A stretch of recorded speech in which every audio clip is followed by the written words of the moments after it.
daming biyaya na binibigay niya sa atin. Simulan natin ang pagpapasalamat sa pamamagitan ng pagtingin ng biyaya na nasa atin, pagtingin sa biyaya ng iba, at pagrespeto sa kapwa.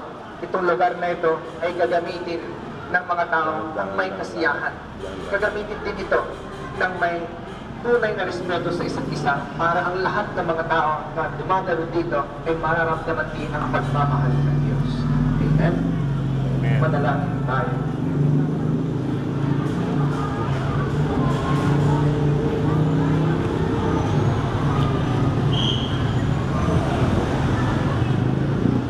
Tas natin lahat-lahat ng ating kamay dito sa gitna ng Koloseo. Ama naming nasa langit, ang tanang mga tao ay inyong pinagmamalasakit at pinagtitiwala ang mga siwa dito sa daigdig upang sumagana ang lahat ng kasalo sa pagsisikap linangin ang daigdig na ito.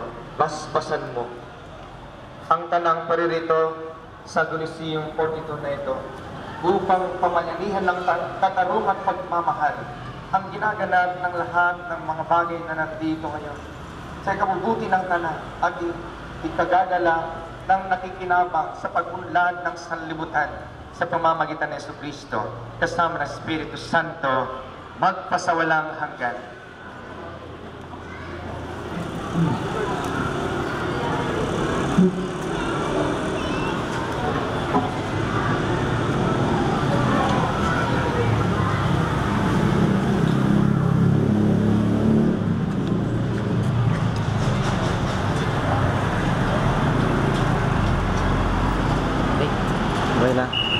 Simulan na ngayon natin ang ating observance